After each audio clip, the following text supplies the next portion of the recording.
No ar, mais um programa Sala de Opinião.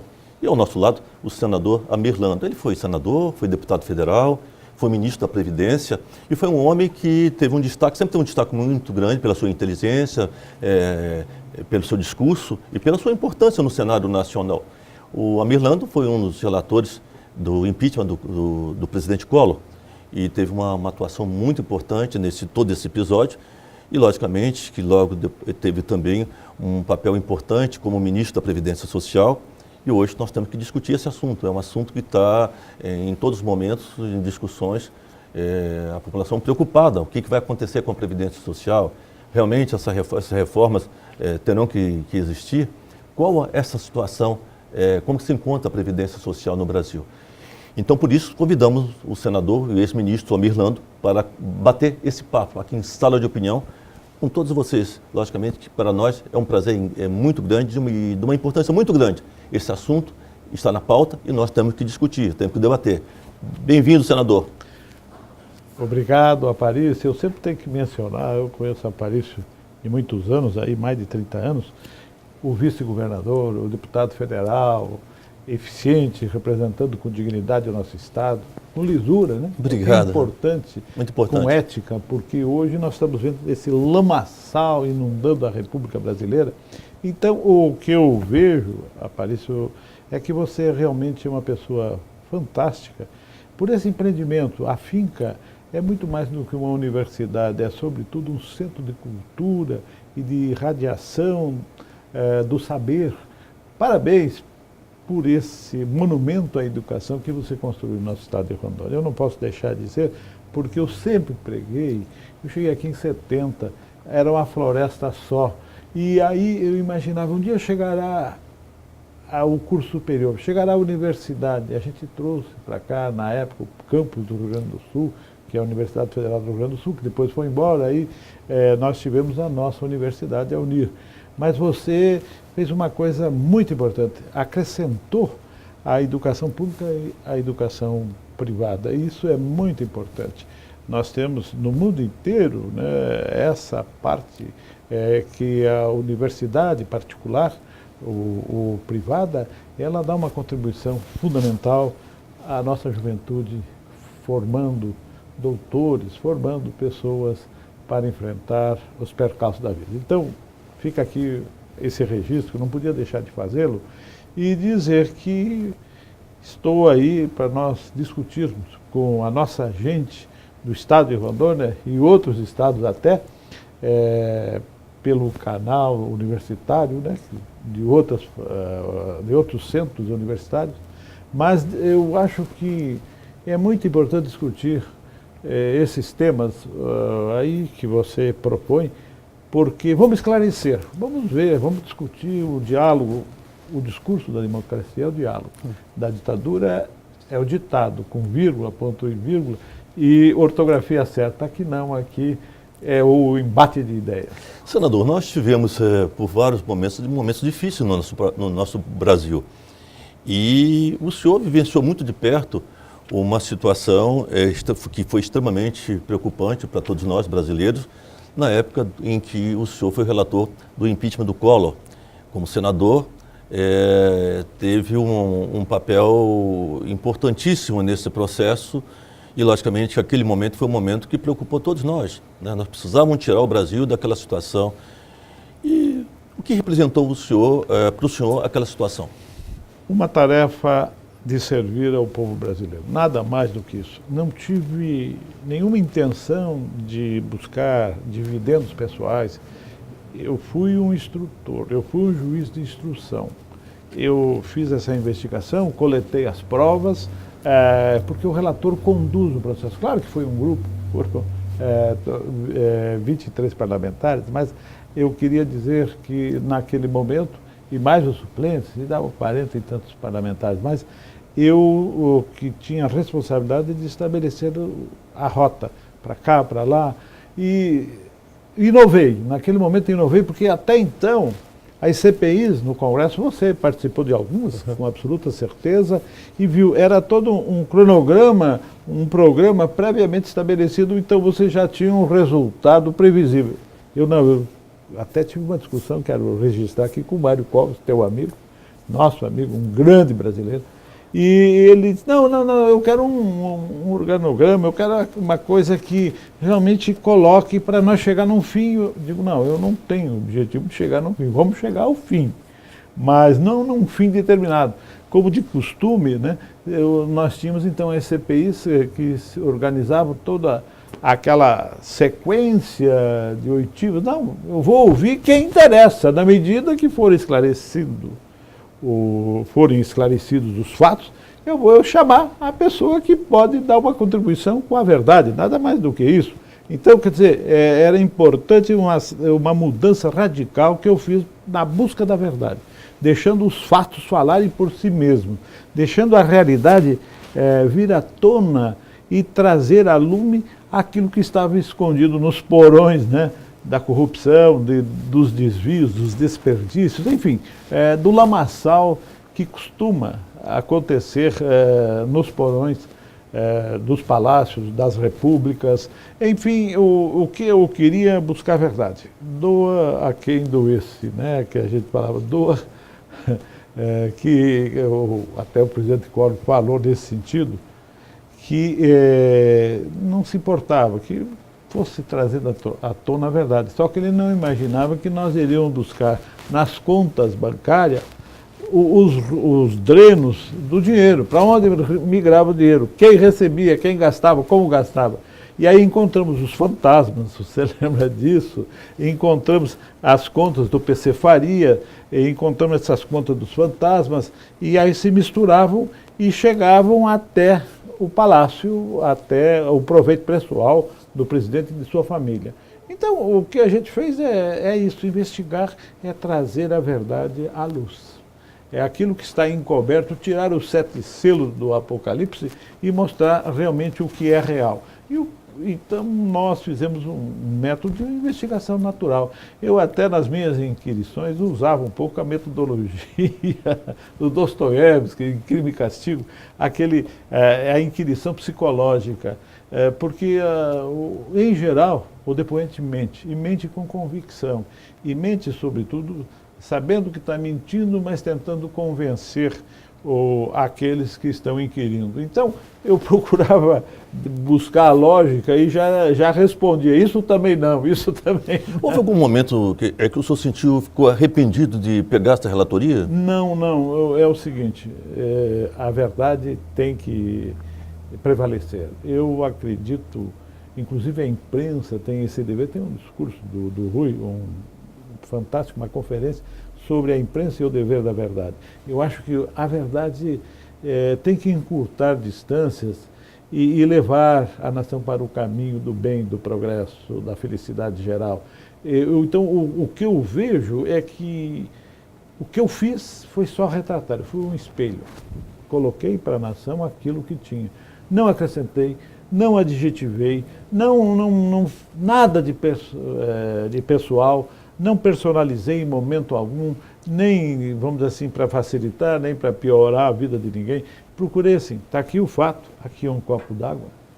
É esse copo d'água. Como o senhor foi afunilando esse processo? Houve alguma pressão, algumas pressões para que o senhor não afunilasse tanto? Não, houve pressões, houve muitas pressões, inclusive, por exemplo, Leonel Brizola, um grande brasileiro, realmente um homem público que eu tenho muito respeito e admiração, não queria. O Ulisses Guimarães, nossa, outra grande figura nacional, até teve um momento assim muito interessante, nós nos reunimos na sala do então senador Pedro Simão, e o Ulisses veio lá que não queria saber de impeachment. Tinha medo que surgisse um golpe, que a quebra da institucional do Brasil de novo, aquela história que tinha vivido o momento da ditadura, e não queria que isso se repetisse. Então, o que é que o Ulisses veio? Mas não é possível, nós não podemos dar essa chance assim, para um retrocesso no Brasil. Aí eu estava com um monte, evidentemente era um monte assim, de cheques dos fantasmas, e eu mostrando para o Ulisses, isso aqui era depositado. Não era esse dinheiro, essa montanha de dinheiro que nós estamos vendo hoje, né? Era fichinha, né? É fichinha, era realmente ladrão de galinha, né? Então, o que eu mostrei para ele, mas eu acho que na vida pública a gente tem que ser correto. Não importa se é muito ou se é pouco. O que é do povo é do povo, o que é do poder público é do poder público. A gente não pode misturar com os nossos interesses privados. Acho que quem quiser ganhar dinheiro, arrisque-se na iniciativa privada. Enfrente, né? Você mesmo fez isso. Quer dizer, você passou uma vida pública com absoluta lisura e aí depois resolveu se investir aqui a tua capacidade gerencial e deu certo. Então, eu acho que isso é um exemplo para as pessoas que realmente têm que buscar na vida particular, na vida privada, quer no setor empresarial, quer comercial, onde for, ou na sua criatividade e buscar soluções para o seu ganha-pão. Não se pode meter a mão no dinheiro público. Eu sou implacável com isso. Como fui naquela época, constatei 13 milhões apenas. Hoje só se fala em bilhões de dólares, nem na nossa moeda, inclusive dólares, né? Então, isso é para diminuir um pouco. Se você pegar 10 bilhões de dólares multiplicado por 3 e tanto, dá 30 e tantos bilhões de reais. Então, o que eu quero aqui é exatamente dizer que nós constatamos 13 milhões. Esses 13 milhões foram doados para o presidente Collor. O que a gente constatou, segundo se dizia, tinha uma cifra de 1 bilhão que festejou-se lá em Paris. Não sei se está lembrado pelos jornais dessa história, todo mundo lembra. Então, o que eu quero dizer é que nós constatamos que ia para as contas pessoais do presidente, na época 2,5 milhões foram para as contas pessoais, mais ou menos 100 mil por mês, e para a construção dos jardins da Casa da Dinda, né? Mais uma quantia aí em torno de 5 milhões ou 7 milhões, e também tinha para uns parentes, que não vale a pena aqui citar, mais algum dinheiro, e lá para o apartamento de Maceió também, onde foi gasto uma reforma, 1 milhão e tanto. Então aí formou esse bolo de 13 milhões. É realmente tão pouco, falando em termos desse escândalo de hoje, que é monstruoso, é abissal, né? É realmente uma situação diferente. Mas, de qualquer maneira, o que se fez, você me perguntou, eu não sinto nenhum remorso, porque eu fui um delegado do povo brasileiro como parlamentar e procurei investigar e mostrar os fatos. Quem julgou foi o Congresso, né? O Congresso como um todo, e julgou e condenou, e depois até a Justiça absolveu, mas a investigação no campo político não é matemática, assim como a investigação no campo penal, que é preciso as coisas estarem mais expressas, mais jungidas, mais ligadas à pessoa do delinquente. Então, o que eu pude fazer, fizemos assim. Senador, vamos fazer aqui um pequeno intervalo em sala de opinião e já voltamos.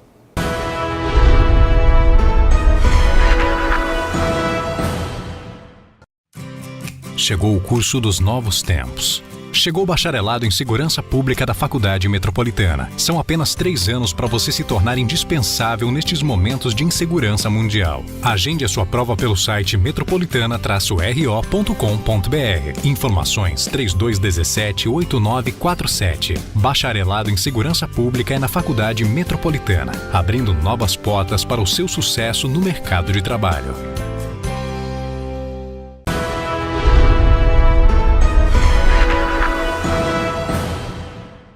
Voltamos com sala de opinião. Ao nosso lado, o ex-senador, ex-deputado federal e ex-ministro Amir Lando, que foi da Previdência Social.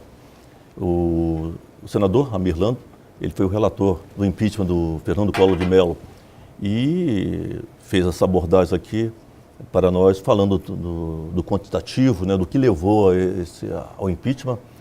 E hoje vivemos uma situação também conturbada, né? Houve o impeachment da presidente Dilma. E comparado os dois casos, como o senhor avalia em Dilma e Collor? Eu acho que há diferenças, né? Claro, a história às vezes se repete como farsa e outra vez como tragédia, né? Mas eu vejo que há diferenças e não é uma repetição, de agora uma farsa. Na verdade, o que houve foi que o governo Dilma tinha perdido as referências do poder, de ordenar a nação, de governar. Porque quando as coisas andam num sentido em que o governante não mais tem o timão do poder na mão, que não mais conduz, perde a governabilidade. O problema foi de perda da governabilidade. Falta de experiência? Eu acho que foi assim um oba-oba que... Poderia dizer que falta de experiência também, mas havia assim um momento tão rico, tão fantástico, né, para o PT, que se governava de qualquer jeito e achava que não ia acontecer nada, quer dizer, que a coisa estava naquele ritmo e ia continuar do mesmo jeito. E não é bem assim. O povo se cansa até do maná do deserto. Então, quer dizer, o que eu quero dizer que nesse momento chegou que a Dilma, infelizmente, perdeu as condições. O Lula tinha um carisma fantástico, que tinha um poder de persuasão muito grande. A Dilma não tinha esse poder. A Dilma, aparentemente, era uma gestora pública, mais uma administradora, e mostrou que não era nem isso. Quer dizer, isso que eu lamento, que nós tenhamos perdido esse tempo na história, mas tudo aconteceu quase, vamos dizer, sob o fluxo, né, da Lava Jato. Tudo aconteceu nesse momento em razão das notícias que a imprensa divulgou. O Lula calculou mal ao indicar a Dilma para presidente, porque ele colocou a Dilma lá, né? Então, ele, o que aconteceu? Eu acho que o Lula precisava de uma gestora, né? Porque ele fazia política, alguém tinha que governar do ponto de vista de administração, ou do ponto de vista administrativo. Então, a Dilma tinha prestado esse serviço para ele, chamava-se a gerentona, né? A gerentona, no sentido, não era depreciativo, mas dizendo que ela era uma grande gerente da administração pública. Mas, na verdade, demonstrou que não tinha. E, politicamente, ela não tinha diálogo. Ela tinha uma vocação um pouco imperial, nesse sentido de eu sou a dona da verdade, e o resto ou se alinha ou quebra a cara. Então, o que aconteceu com a Dilma exatamente foi esse erro de uma visão política que não era mais o Lula. Ela não era o Lula. Ela não tinha o carisma. Ela vivia à sombra do Lula. Mas, nesse momento, lhe faltou capacidade de diálogo com o Congresso, que não teve. Mesma coisa que o Collor, não tinha diálogo nenhum com o Congresso.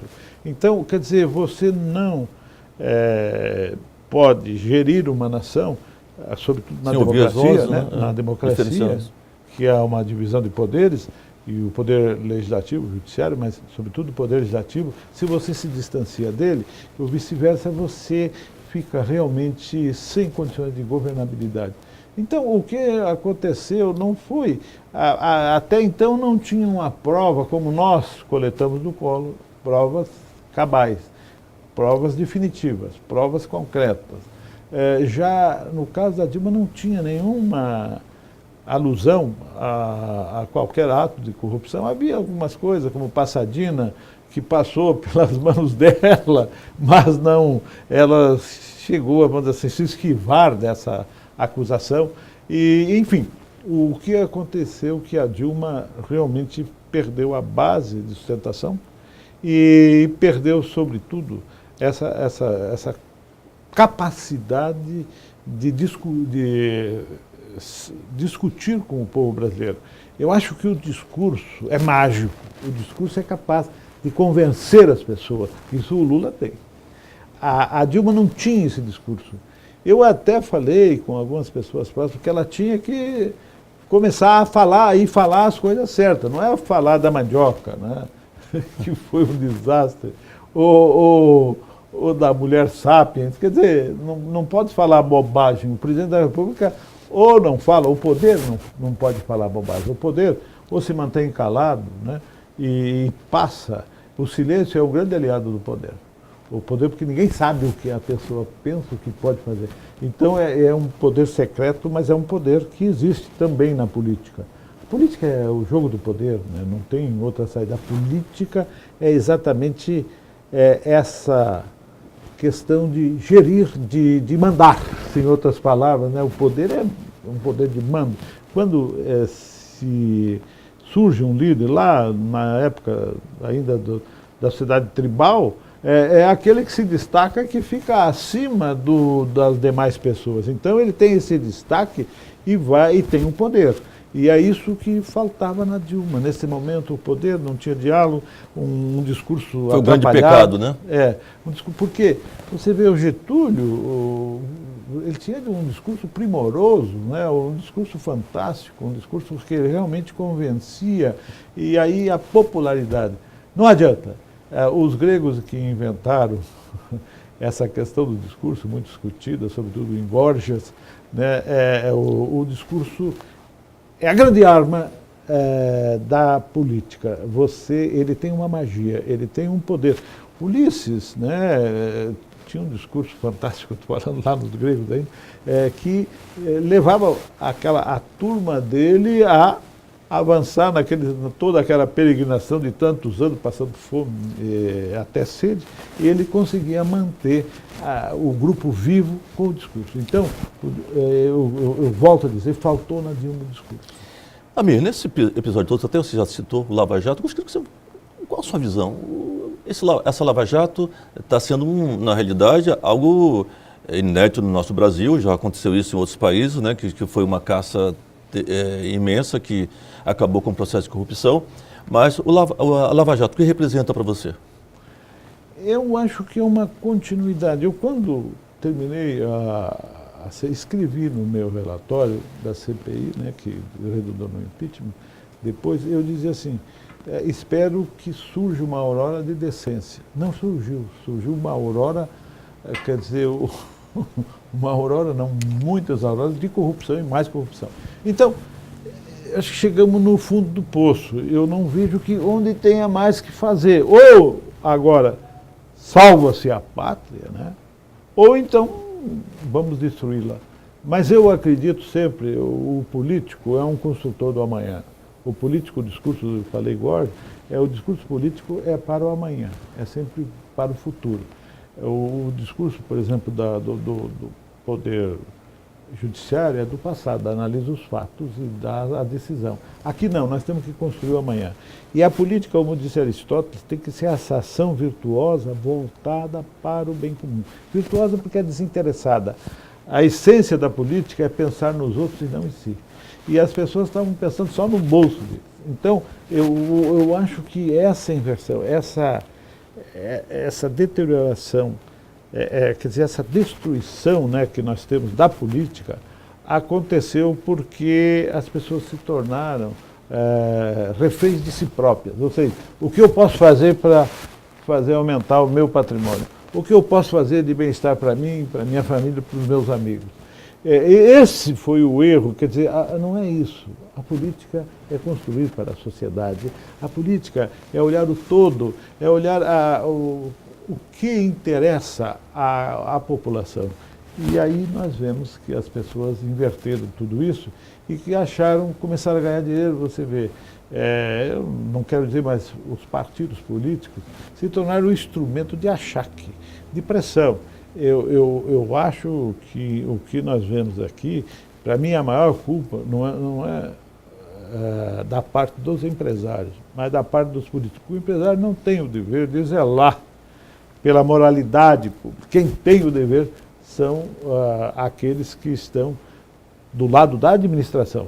A administração aqui eu quero ampliar, seja no Poder Legislativo, seja no Judiciário, ou seja, do lado do interesse público, ou seja, no Executivo. Então, essas pessoas, para mim, que deveriam, em primeiro lugar, frear. Elas estão aí para pisar no freio e não deixar acontecer esses desvios, essas ilicitudes.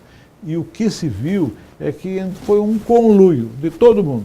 Eu não vou dizer do Poder Judiciário, que eu vou excluir, aqui tem uns que outros casos apenas, mas o poder Legislativo e o Poder Executivo se uniram, junto com o empresariado, fazer uma triangulação perversa, criminosa, para extrair vantagem ilícita.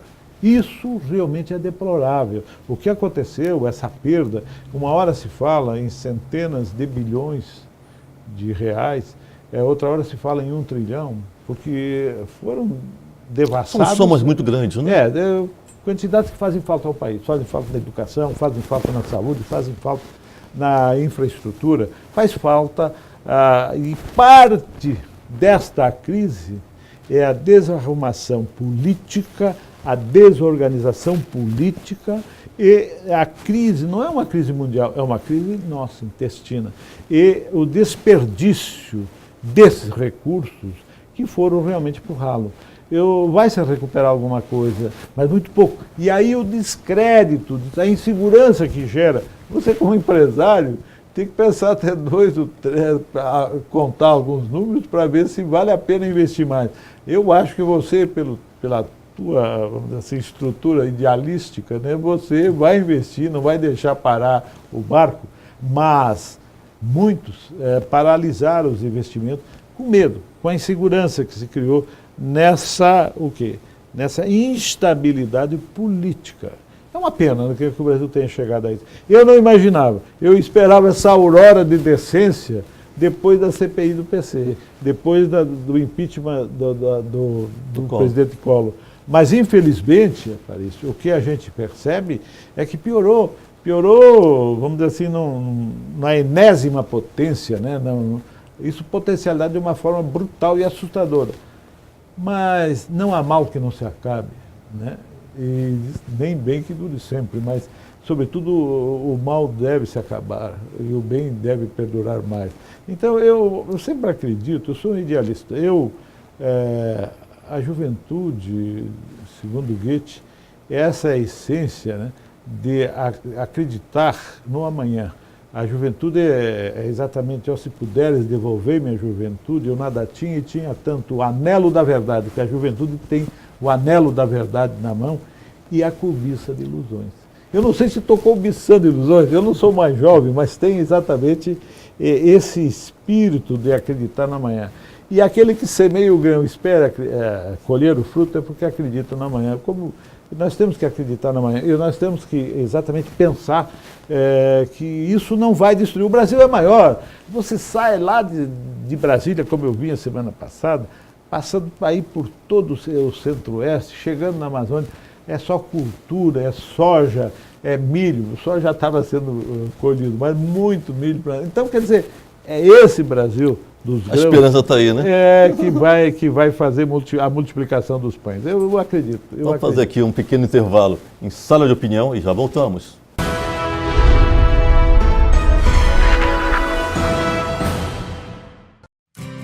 Chegou o curso dos novos tempos. Chegou o bacharelado em Segurança Pública da Faculdade Metropolitana. São apenas 3 anos para você se tornar indispensável nestes momentos de insegurança mundial. Agende a sua prova pelo site metropolitana-ro.com.br. Informações 3217-8947. Bacharelado em Segurança Pública é na Faculdade Metropolitana, abrindo novas portas para o seu sucesso no mercado de trabalho.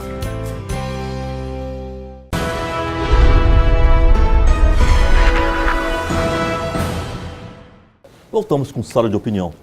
E ao nosso lado, o ex-ministro Almir Lando, que ele foi ministro da Previdência Social, foi senador, foi deputado federal e foi o relator, como nós já falamos, do impeachment do Fernando Collor de Mello.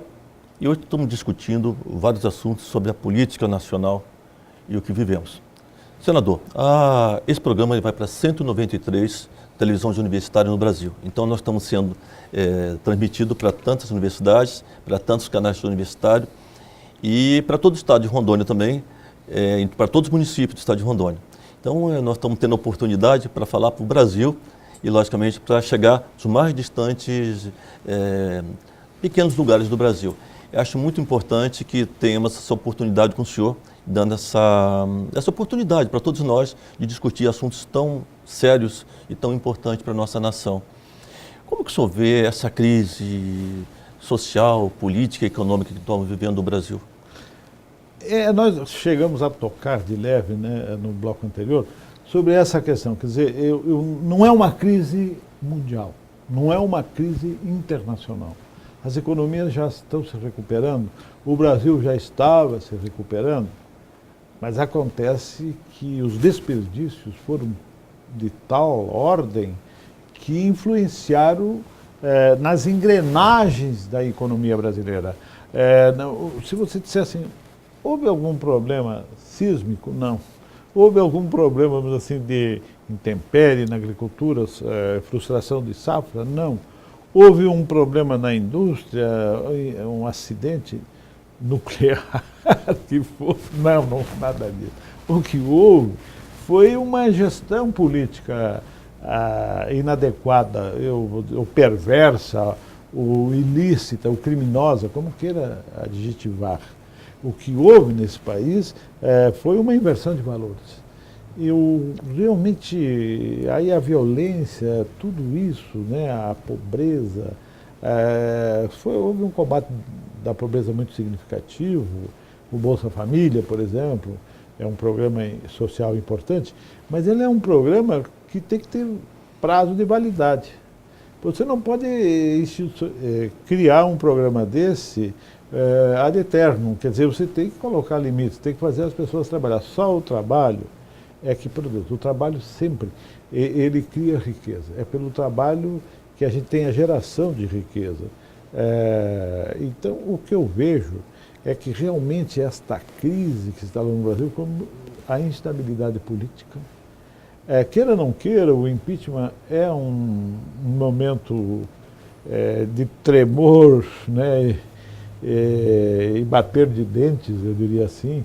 É um momento difícil, é um momento só que, por exemplo, o impeachment do Collor foi tão natural que a população aclamou e o Brasil acreditou no melhor. A Bolsa cresceu. No dia que eu li o meu relatório, a Bolsa levantou não sei quantos pontos, mas subiu. Então, o que eu vejo nesse momento é que nós temos que adquirir a normalidade, a confiança, a confiabilidade que faltou à presidente Dilma, né?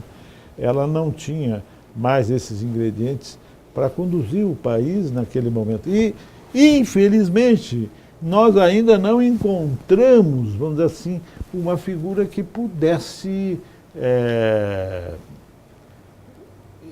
incrementar uma política econômica nova. Porque o que nós vemos aqui é que nós estamos propondo soluções velhas para uma situação nova, para uma situação do futuro que precisa ser transformado com urgência. Então, para mim, a crise econômica, ela está muito mais ligada à instabilidade política, à insegurança, à falta de confiança.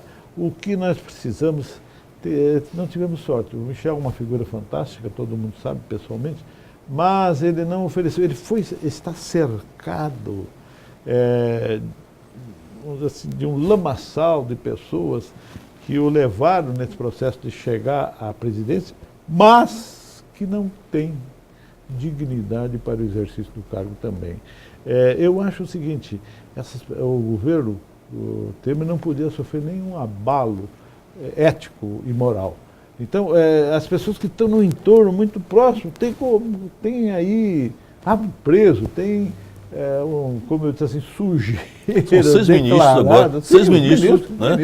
Os ministros mais íntimos, aquele da Casa Civil, o que é mais próximo do presidente. Então, eu acho que essas pessoas deviam ter pedido a conta e ido embora, não enfraquecer mais o presidente. Isso deixa o presidente. É claro que, como presidente do partido, ele também geriu recursos advindos dessas instituições.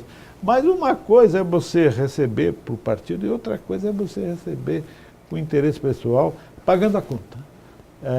Pagando a conta, ou seja, dando uma conta à prestação. Ninguém dá nada a ninguém, você não recebeu nada, porque você também, lá quando estava no Congresso, você não fez nada por uma empresa, por não sei o quê, trocando favores. Então o que eles querem é a troca de favores. Ninguém dá de graça. Eles dão esse auxílio sob pretexto de campanha, para você devolver alguma coisa depois, porque senão é um prejuízo para ele, né? Então, para resumir a história, esta crise ela vem no bojo desse capítulo subterrâneo da sujeira, da corrupção mesmo, agora entrando no nome direto, corrupção, do desperdício, da perda de recursos, dos recursos que foram para o ralo e que não geraram benefício nenhum. E da onde vieram esses recursos? Dos impostos. E o que deviam ter resultado? Em obras públicas. Não resultou em nada e sumiu, simplesmente sumiu. E isso significa que esse dinheiro faz falta. Faz falta mesmo. E o que eu vejo, volto a dizer, eu acredito na saída. O Brasil é maior do que essa gente. O Brasil é maior do que a corrupção. O Brasil é maior do que todos os erros, do que todos os desvios, do que essas pessoas que se lucretaram do dinheiro público. O senhor foi ministro da Previdência Social.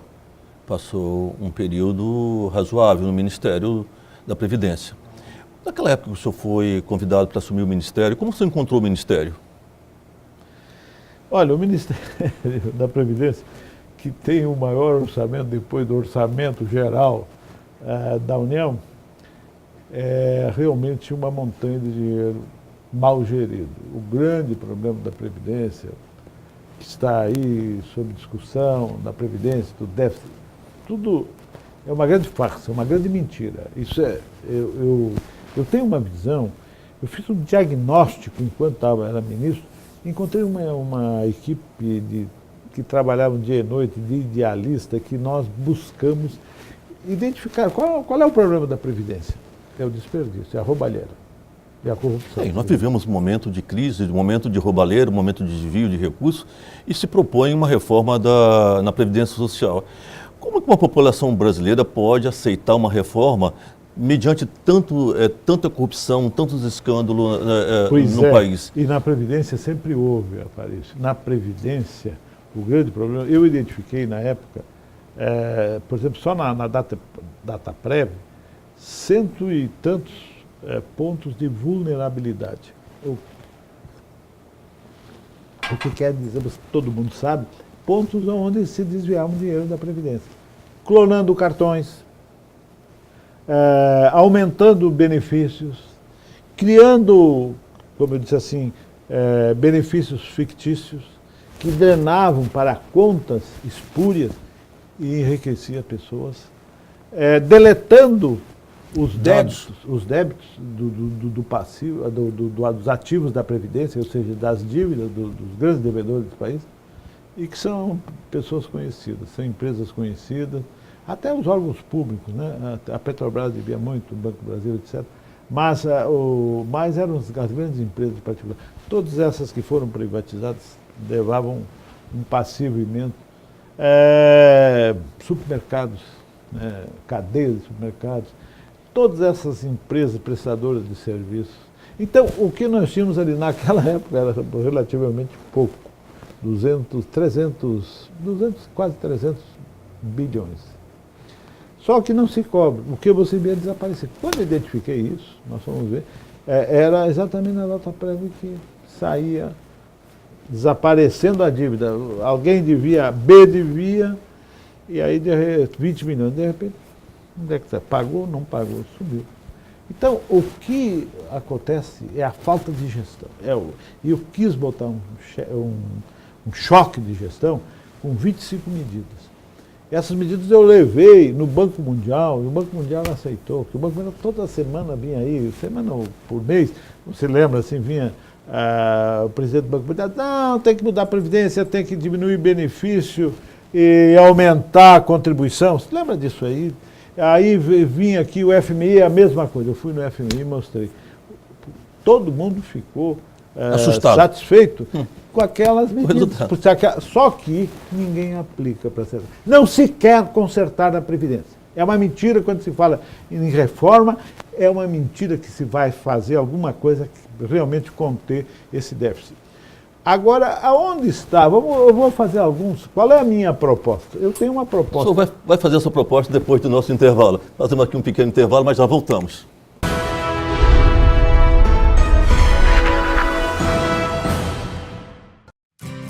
Chegou o curso dos novos tempos. Chegou o bacharelado em Segurança Pública da Faculdade Metropolitana. São apenas 3 anos para você se tornar indispensável nestes momentos de insegurança mundial. Agende a sua prova pelo site metropolitana-ro.com.br. Informações 3217-8947. Bacharelado em Segurança Pública é na Faculdade Metropolitana, abrindo novas portas para o seu sucesso no mercado de trabalho.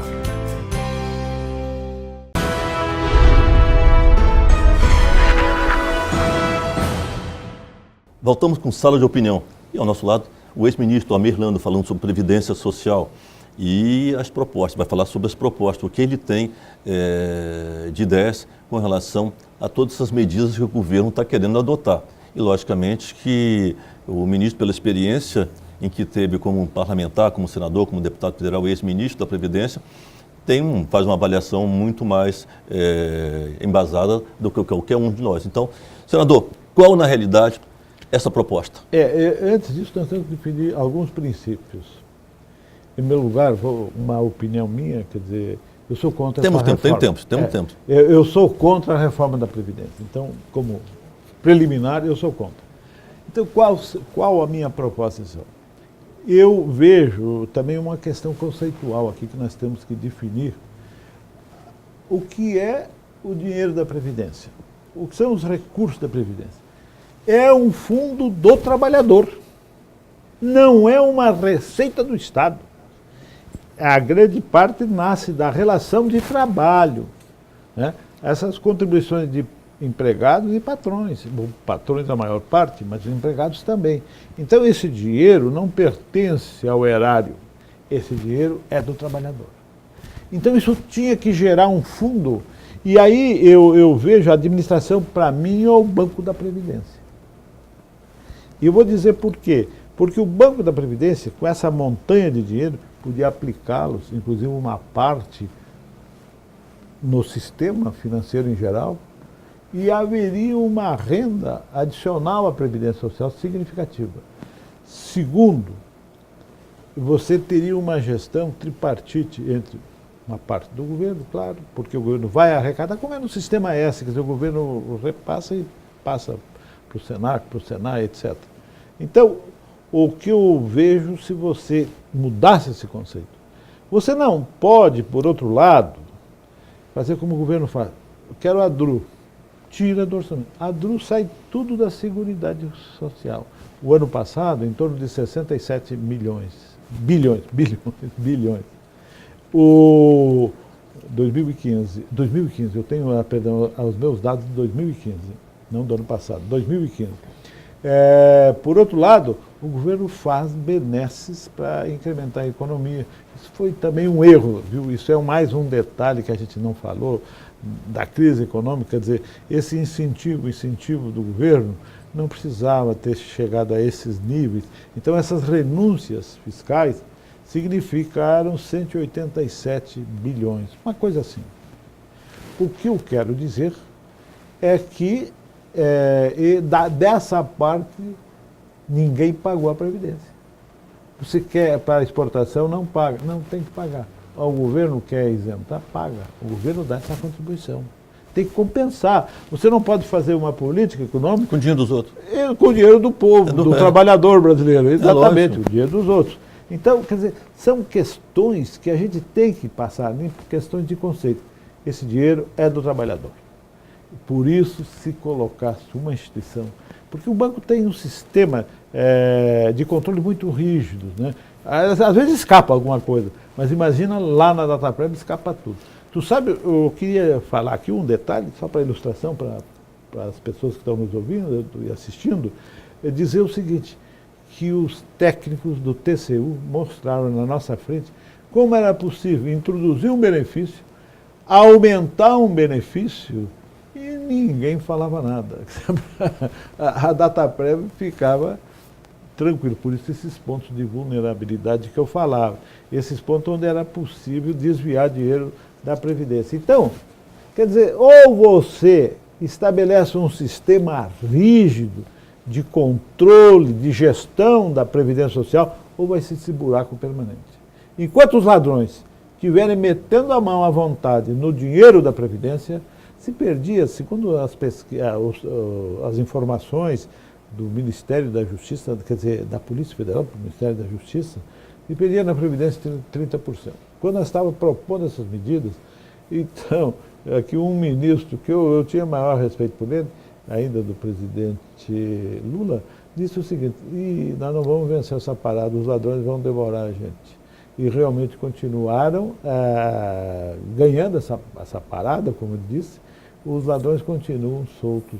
E se você não mudar o sistema de gestão da Previdência, tudo isso é mentira. Agora, um outro ponto importante, Aparício, que eu queria ressaltar, que essa reforma da Previdência não é para o sistema geral. Onde ela fulmina mesmo são os servidores públicos. Aí você pode dizer assim, carreiras de Estado, como de juízes, como das demais carreiras do Poder Judiciário, falei, da polícia, etc., com esse processo de jogar todo mundo para o sistema único, ou seja, ter uma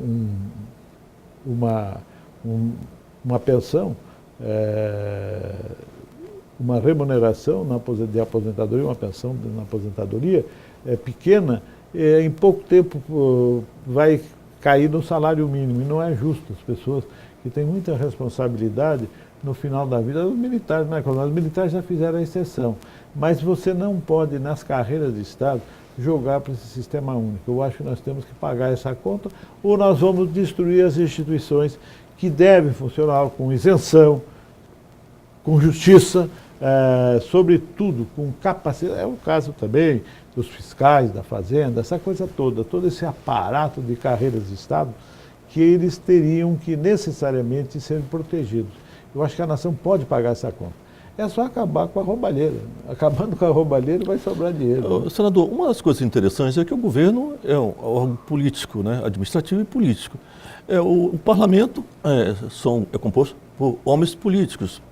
E como que o governo tem coragem de apresentar uma proposta da reforma da Previdência num quadro atual, onde o governo está um governo instável, né, não é um governo que tenha uma certa estabilidade, e num momento tão difícil para o Brasil? Não é muito corajoso fazer uma proposta dessa? Eu acho que vamos dizer assim, é mais do que um desatino, né? Nesse momento é um desatino. Essa reforma não pode passar, não pode ser desse jeito, enfiada a goela abaixo, né? Essa reforma tem que ser discutida com a sociedade, com as partes interessadas. Agora não com esses representantes de sindicatos que estão aí, que nós vimos que se vendiam. Está aí as delações vergonhoso, né? Da Odebrecht, né? Então você vê que é vergonhoso. Eu acho assim que esse país tem solução, mas nós temos que realmente decepar, cortar todo esse lamaçal, toda essa podridão que você viu hoje aparecer na televisão, e assim com certo deboche, inclusive, uma coisa séria, uma coisa de bilhões de reais. Impressionante. Com deboche, né? Então, eu até ouvi uma charge, o presidente do Brasil era o presidente da Odebrecht, que comprava todo mundo. Então, para terminar essa questão da Previdência, eu diria que a solução é mudar os conceitos. E a gestão teria que entregar a grande maioria, a maior parte para os trabalhadores. O quê? Mas não é uma gestão também de compadres, né? É uma gestão técnica, com pessoas habilitadas. Como você tem, por exemplo, o gabarito dos diretores do Banco Central, tem um gabarito, e esse mesmo gabarito teria para esse Banco da Previdência. Ou outra instituição que queiram criar, porque os bancos é que tem também uma grande gestão e grande parte dos desvios da Previdência, viu? Eu quero dizer, eu dei um aperto quando ministro, num final do ano, e recolhi no começo do ano 4 bilhões, não é muita coisa dentro do volume da Previdência, mas já é alguma coisa, 4 bilhões de benefícios não retirados. E se ficavam lá quietinhos, o banco ia usando esse dinheiro e ninguém ia buscá-lo. Isso aí não agradou muito aos bancos, porque eu dei só um aperto, outra coisa que eu fiz, o dinheiro que entrava na Previdência, cair logo na Previdência, porque ficava nos bancos às vezes um mês, entendeu? Ou muitos dias, e a gente conseguiu aí mudar em 3 dias, 5 dias úteis, cair na conta da Previdência.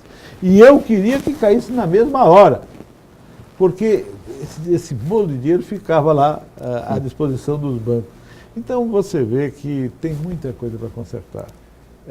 Eu acho que é possível consertar. A Previdência, se for bem gerida, ela busca o equilíbrio. Agora, o que não pode é essa questão. O governo quer fazer uma política fiscal, né, de renúncia fiscal, e tira uma fatia da Previdência. Ele não pode querer poder gastar o dinheiro só para si, quando o dinheiro seria da Previdência, da DRU, por exemplo. Então, tem outros grandes problemas, por exemplo, toda a massa de trabalhadores rurais que nunca contribuíram, porque a Previdência tem que ser um contrato assim de balança. Eu contribuo, eu recebo benefício. Eu contribuo, eu recebo benefício. Então, o que não pode é continuar com essa questão assim de querer fazer gracinha com a Previdência, benesses com a Previdência. A Previdência é uma coisa muito séria. É um fundo do trabalhador. E o Estado usa e bem entende. Põe o FGTS, imagina se estivesse empregando num banco, para não estabelecer aí esses contratos que nós vimos lesivos ao interesse público com o fundo de garantia. Você viu aí, agora nesse escândalo já surgiu tantas vezes referências a empréstimos, o próprio Cunha que dominava essa área, o Cunha sabia onde meter a mão e ele distribuiu para os amiguinhos a juros, né? E talvez nunca mais vai receber o dinheiro do fundo de garantia. Então, esse dinheiro é do trabalhador, esse dinheiro não pode ser assim, disposto, usado dessa forma que está sendo no Brasil. Ou a gente corrige e entende que a Previdência é uma coisa muito séria, porque a vida do trabalhador no seu recesso, já no outono ou no crepúsculo da vida, né? E que é lícito quem trabalhou que tenha com quem viver com dignidade. E com essa roubalheira, aí vem essa história, não vai dar, não. O furo da Previdência é possível tapá-lo. Só precisa ter decência, tinha que ter visão correta da coisa, saber que isso não é um dinheiro para roubalheira, é um dinheiro sagrado de quem trabalhou e que no descanso pode gozá-lo com dignidade. Ministro, aqui chegamos ao final do nosso programa Estado de Opinião. Eu quero agradecer imensamente a sua participação nesse programa, dizer que foi uma honra muito grande, convidá-los para que eu pudesse comparecer outras vezes aqui, que será um grande prazer para todos nós. Apareceu, eu só posso agradecer essa oportunidade que você me deu, porque quem sai da vida pública, né, eu estou cuidando das minhas coisas, sou advogado, estou advogando em Brasília, e aqui, mais aqui na Amazônia, enfim, pelo Brasil lá fora, a minha especialidade é direito fundiário, terras. Então, o que eu tenho essa chance aqui, nesse momento, de falar, eu vejo que não era um momento ruim de estar dentro desse turbilhão, desse fogaréu, que não era da Semana Santa, mas é um verdadeiro fogaréu. Então, o que eu quero, nesse momento, dizer que, para mim, foi uma satisfação muito grande poder falar, trocarmos ideias, dialogarmos, e assim a gente vai deixando aquilo que eu sempre digo, as ideias, semear ideias e, sobretudo, lançar esperanças. Ministro, muito obrigado, foi um prazer imenso. E aqui chegamos ao final de Sala de Opinião. Um grande abraço a todos e até o próximo programa.